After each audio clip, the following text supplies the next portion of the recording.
+2 ஒரு மதிப்பெண் வினாக்கள். பாடம் 1 மேலாண்மை தத்துவங்கள். மேலாண்மை என்பது டேஷின் செயல் ஆகும். மேலாளர். மேலாண்மை என்பது ஒரு கலை மற்றும் அறிவியல். அறிவியல் பூர்வ மேலாண்மை கோட்பாட்டை உருவாக்கி வளர்த்தவர் டேலர்.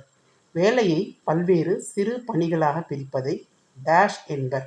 வேலை பகிர்வு. குறைந்த அளவு வீச்சலையில் அதிகார படிநிலை மட்டங்களின் அளவு குறைவு.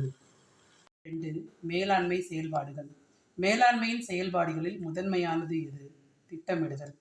பின்வருவனவற்றுள் எது முக்கிய பணிகள் அல்ல? முடிவெடுத்தல். டேஷில் நிர்வாக செயல்பாடுகளும் உள்ளடங்கியுள்ளது. ஒருங்கிணைத்தல். பின்வருவனவற்றுள் சரிபார்ப்பு செயல்பாடு எது? கட்டுப்படுத்துதல். டேஷின் உதவியுடன் இலக்குகள் அடையப்படுகின்றன. செயலூக்கம் அளித்தல். 3. குறியிலக்கு மேலாண்மை மற்றும் விதிவிலக்கு மேலாண்மை. டேஷ் முறை தனிப்பட்ட வலிமை மற்றும் பொறுப்பிற்கு முழு வடிவம் கொடுக்கிறது. குறியிலக்கு மேலாண்மை. குறியிலக்கு மேலாண்மை செயல்முறையில் முதல் நிலை எது? அமைப்பின் குறிக்கோள்களை வரையறுப்பது. முக்கியமான சிக்கல்களை கண்டறிவதன் மூலம் வாய்ப்புகளையும் அச்சுறுத்தல்களையும் மேலாண்மை எச்சரிக்கையாக வைத்திருக்க டேஷ் உதவுகிறது. விதிவிலக்கு மேலாண்மை. டேஷின் உதவியால் அதிகார பகிர்வு எளிதாக செய்யப்படுகிறது. குறியிலக்கு மேலாண்மை. குறியிலக்கு மேலாண்மையானது டேஷ் என்பவரால் அமெரிக்காவில் பிரபலப்படுத்தப்பட்டது. ஜார்ஜ் ஒடியூன். 4. நிதி சந்தை ஓர் அறிமுகம். நிதி சந்தை வணிக நிறுவனங்களுக்கு டேஷ் உதவுகிறது. நிதிகளை திரட்டுவதற்கு. மூலதன சந்தை என்பது ஒரு டேஷ் சந்தை ஆகும். நீண்டகால நிதி. முதல்நிலை சந்தை டேஷ் எனவும் அழைக்கப்படுகிறது. புதிய வெளியீடுகளுக்கான சந்தை. உடனடி சந்தை என்பது நிதி கருவிகளை விநியோகம் செய்வதும் மற்றும் ரொக்கம் செலுத்துவதும் டேஷ் நடைபெறும் ஒரு சந்தையாகும். உடனடியாக. இரண்டாம் நிலை சந்தையில் ஒரு பத்திரம் எத்தனை முறை விற்கப்படலாம்? பல முறை. மூலதன சந்தை. மூலதன சந்தை டேஷ் வழங்குவதில்லை. குறுகிய கால நிதி. NSEI தோற்றுவிக்கப்பட்ட ஆண்டு 1992.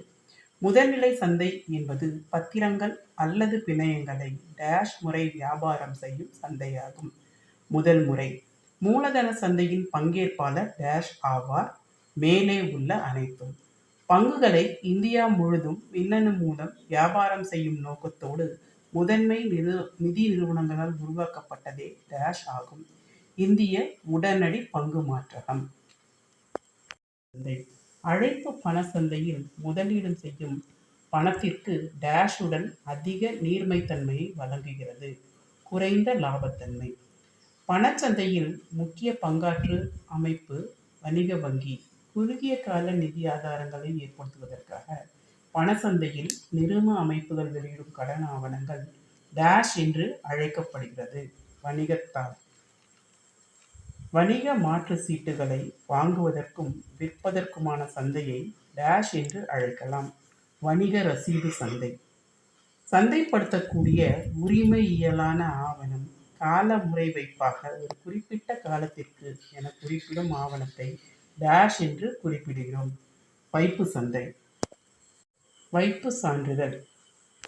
பாடம் 7 பங்கு மாற்றகம். டேஷ் இதுவே உலகின் பழமையான பங்கு சந்தை ஆகும். ஆம்ஸ்டர்டாம் பங்கு சந்தை. நாட்டில் டேஷ் பங்கு சந்தைகள் உள்ளன. 24. தன் வணிகர் பங்கு சந்தையில் ஈடுபடுவது டேஷ் தனது சொந்த நடவடிக்கைகளுக்காக. நம்பிக்கையற்ற ஊக வணிகர்கள் என்பவர் டேஷ் கரடி. நம்பிக்கையுள்ள ஊக வணிகர் என்பவர் காளை. பாடம் 8 இந்திய பத்திர மற்றும் மாற்றகங்களின் வாரியம். இந்தியாவில் இந்திய பத்திரங்கள் மற்றும் பரிமாற்ற வாரியம் தோற்றுவிக்கப்பட்ட ஆண்டு டேஷ் 1988. செபியின் தலைமையகம் டேஷ் ஆகும். மும்பை. கூட்டு முதலீட்டு திட்டங்களின் செயல்பாட்டை பதிவு செய்தல் மற்றும் கட்டுப்படுத்துதல் டேஷ் எனப்படுகிறது. பரஸ்பர நிதிகள். ஒவ்வொரு பங்கு சந்தையின் ஆட்சிக்குழுவில் டேஷ் உறுப்பினர்களை நியமிக்கும் பொருட்டு நிதி அமைச்சகம் செபியிடம் அதிகாரம் அளிக்கிறது. 3.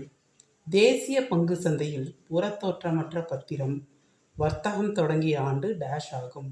டிசம்பர் 1996. 9 மனித வள மேம்பாட்டின் அடிப்படைகள். மனித வளம் என்பது ஒரு டேஷ் சொத்து, கண்ணுக்கு புலனாகா. மனித வள மேலாண்மை என்பது டேஷ் மற்றும் டேஷ் ஆகும், அறிவியல் மற்றும் கலை. திட்டமிடுதல் என்பது டேஷ் செயல்பாடு ஆகும், பரவலான ஊடுருவலான. மனித வள மேலாண்மை டேஷ் உறவினை நிர்ணயிக்கிறது, முதலாளி தொழிலாளி. பணியாளர் சுழற்சி விகிதம் என்பது நிறுவனத்தின் பணியாளர்களின் நிலை டேஷ் ஏற்படும் போது நிகழ்கிறது, நிறுவனத்தை விட்டு வெளியே செல்லும் போது. 10 ஆட்சேர்ப்பு முறைகள்.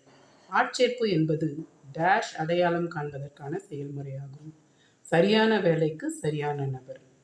ஆட்சேர்ப்பு என்பது டேஷ் மற்றும் டேஷ் இடையேயான பாலமாக இருக்கிறது, வேலை தேடுபவர் மற்றும் வேலை வழங்குனர்.